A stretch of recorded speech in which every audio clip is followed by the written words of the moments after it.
É. Tá. Ok. Espera aí que...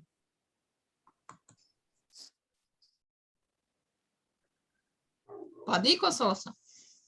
Ouvira falar de Bergotte pela primeira vez por um de meus colegas mais velhos que eu e pelo qual nutria grande admiração, Bloch.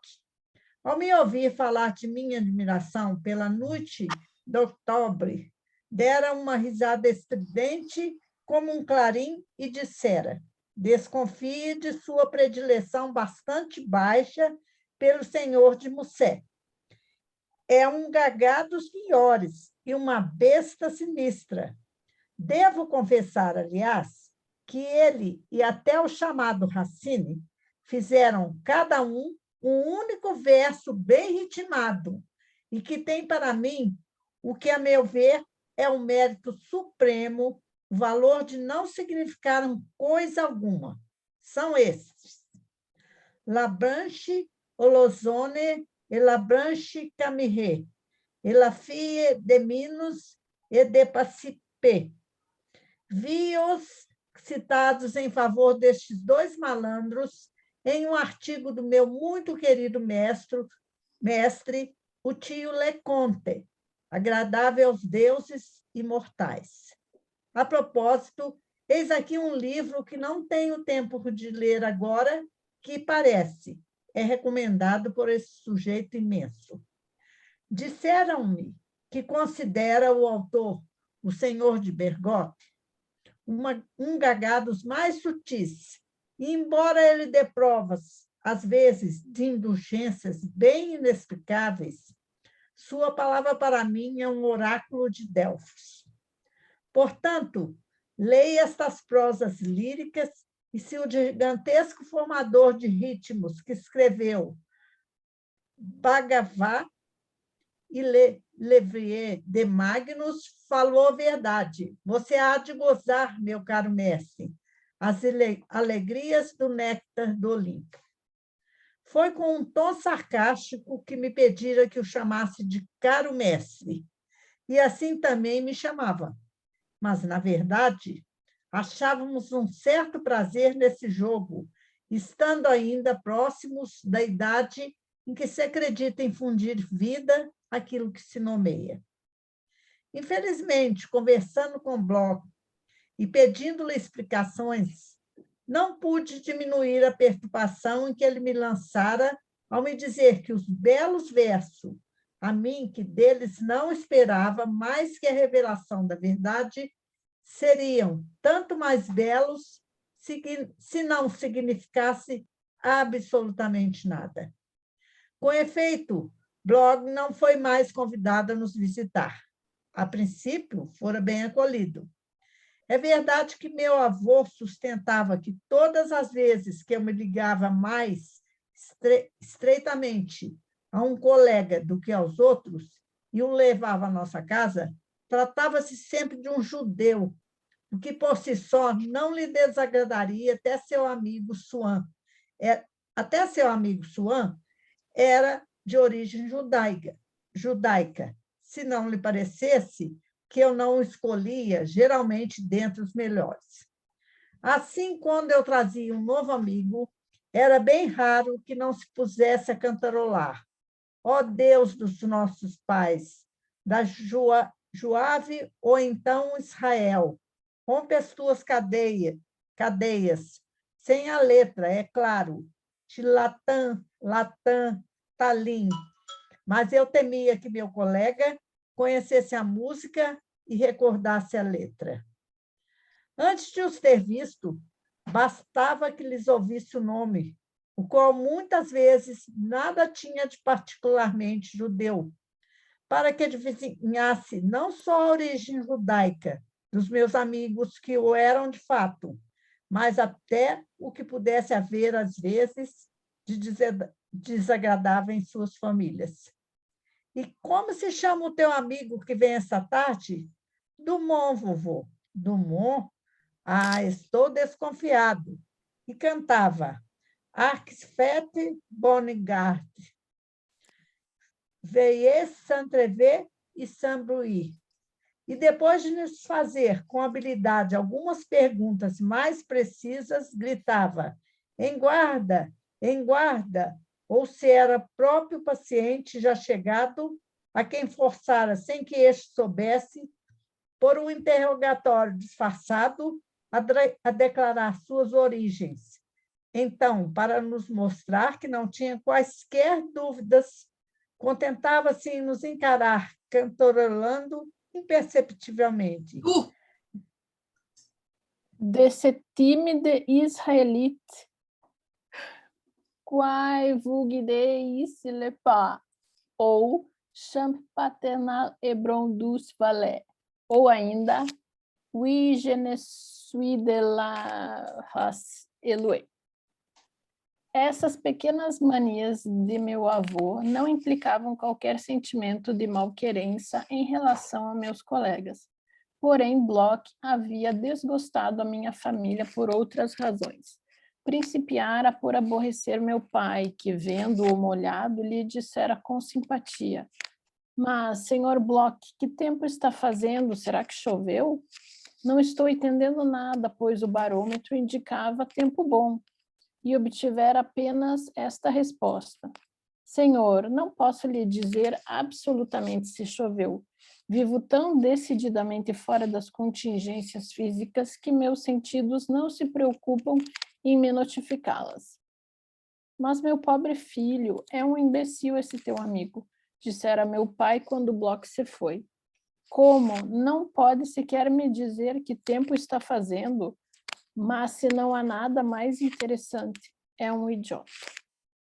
Depois, Bloch desagradou a minha avó, porque após a refeição, como dissesse que se sentia um tanto indisposta, ele sufocara um soluço e enxugara os olhos.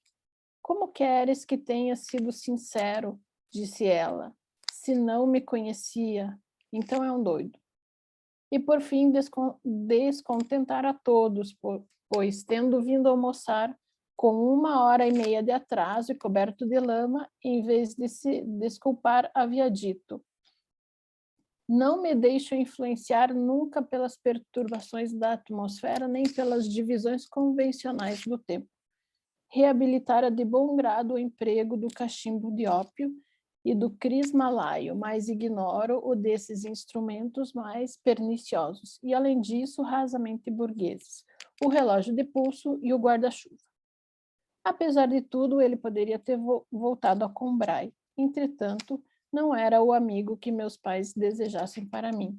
Acabaram por acreditar que as lágrimas derramadas pela indisposição de minha avó não eram fingidas, mas sabiam instintivamente ou por experiência que os impulsos da nossa sensibilidade têm pouca força sobre a sequência de nossos atos e a conduta da nossa vida, e que o respeito às obrigações morais, a fidelidade aos amigos, a execução de uma obra, o cumprimento de um regime, possuem um fundamento mais seguro nos costumes cegos do que nos transportes momentâneos, ardentes e estéreis.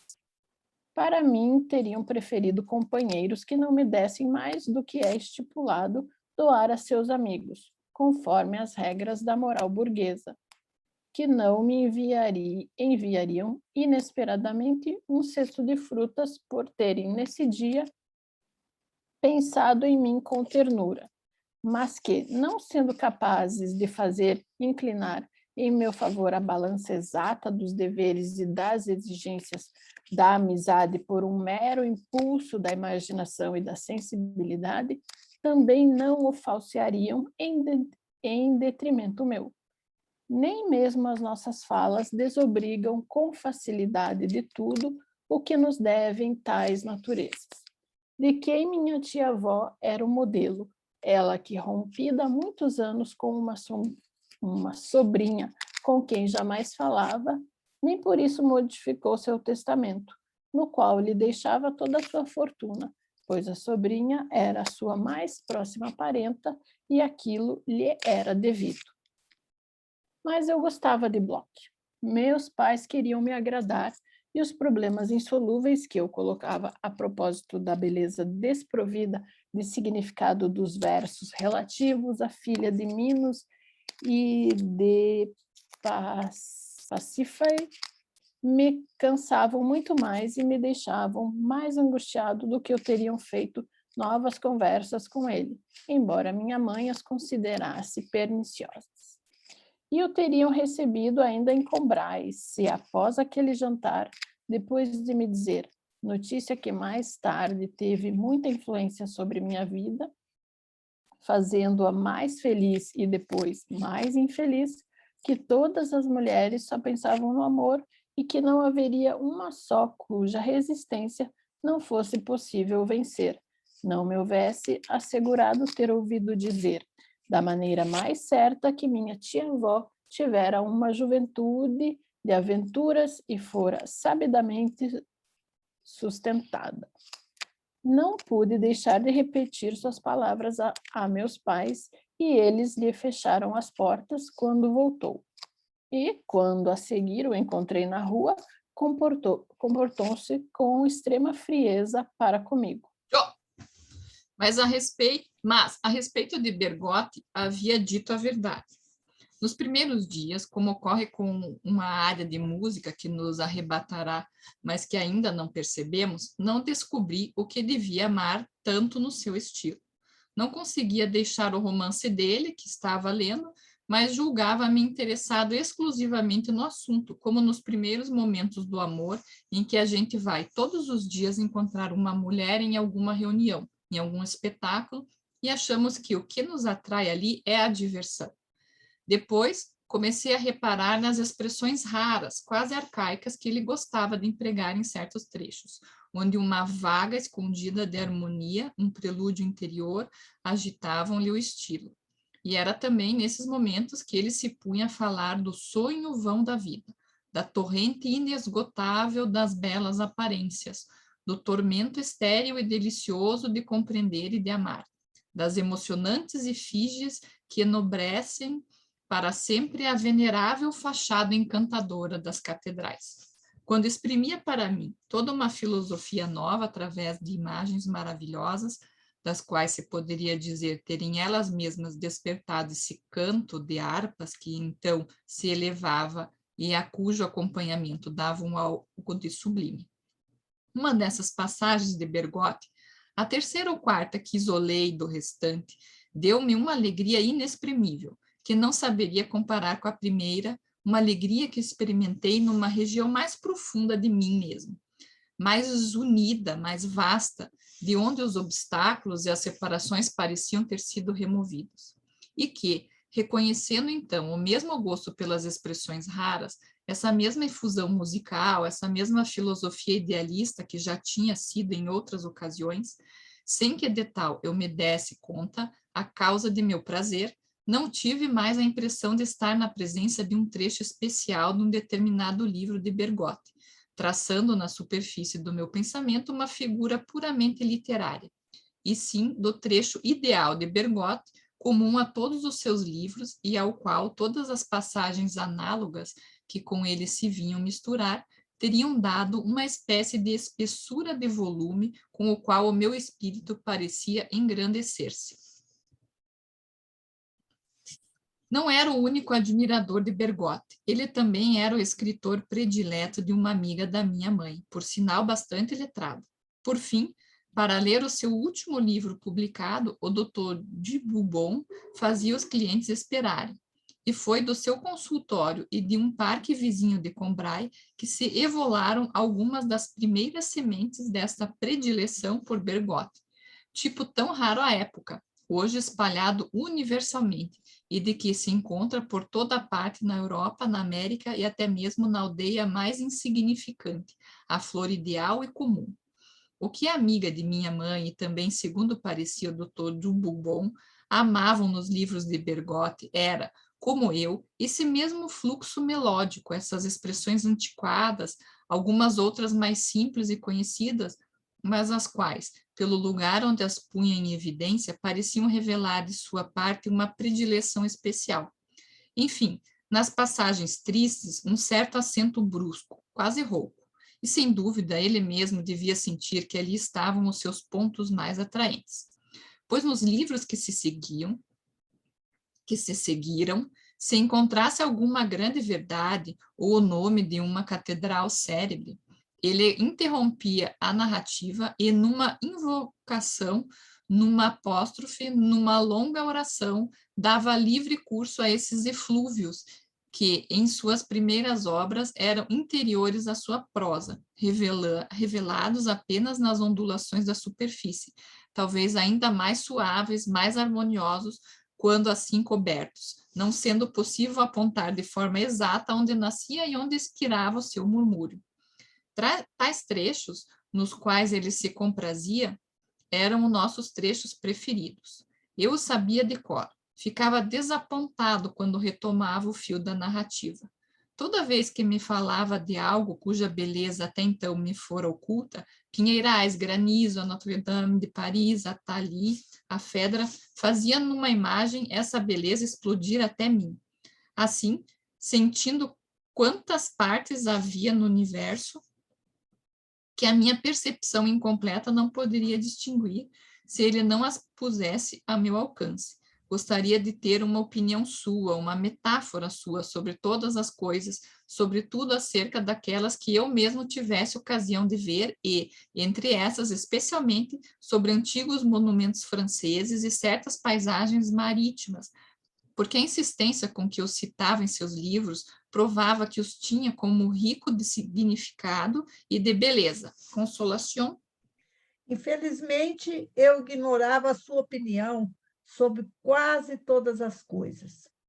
Não duvidava que ela fosse inteiramente diferente das minhas, pois provinha de um mundo desconhecido a qual procurava me levar, persuadido que meus pensamentos teriam parecido por inépcia a um tal espírito perfeito, fizera tábua rasa de todos eles, de maneiras que, quando por acaso encontrasse um de seus livros, uma ideia que me havia ocorrido, meu coração se enchia de júbilo, como se um Deus, em sua bondade, me houvesse devolvido tal ideia, declarando-a legítima e bela.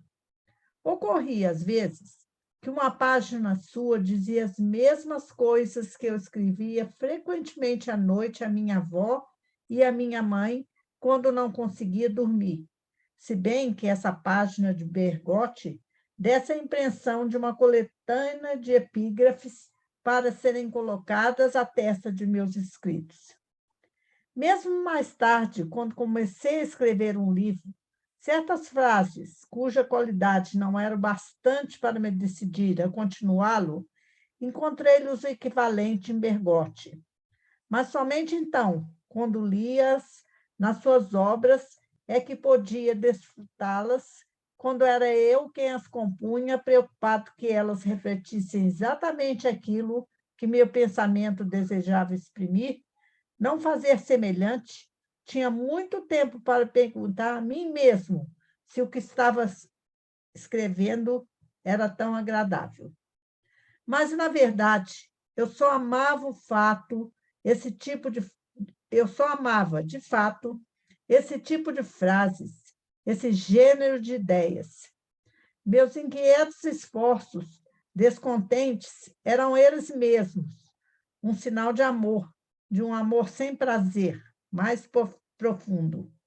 E assim, quando subitamente encontrava tais frases na obra de outro escritor, ou seja, sem mais ter escrúpulos ou severidades, sem ter de me atormentar, deixava-me, enfim, levar deliciado pelo gosto que me causava, como um cozinheiro que, por uma vez, quando não precisa cozinhar, encontra tempo de ser um gourmand. Um dia, tendo encontrado em um livro de Bergotte, a propósito de uma velha criada, um gracejo que a linguagem solene e magnífica do escritor fazia ainda mais irônico, mas que era o mesmo que eu já fizera muitas vezes à minha avó, ao falar de Françoise, e de outra vez em que vi que ele não julgava indigna de figurar num desses espelhos da verdade, que eram suas obras, uma observação análoga a que eu tivera a oportunidade de fazer a respeito do nosso amigo Legrandin, observações acerca de Françoise e Legrandin, que eram certamente daquelas que eu teria mais deliberadamente sacrificado a Bergotte, convencido de que ele não lhes daria qualquer importância. Pareceu-me de repente que minha humilde existência e os reinos da verdade não estavam assim tão separados quanto imaginara, que chegava mesmo a coincidir em certos pontos, e chorei de alegria e confiança sobre as páginas do escritor, como nos braços de um pai reencontrado.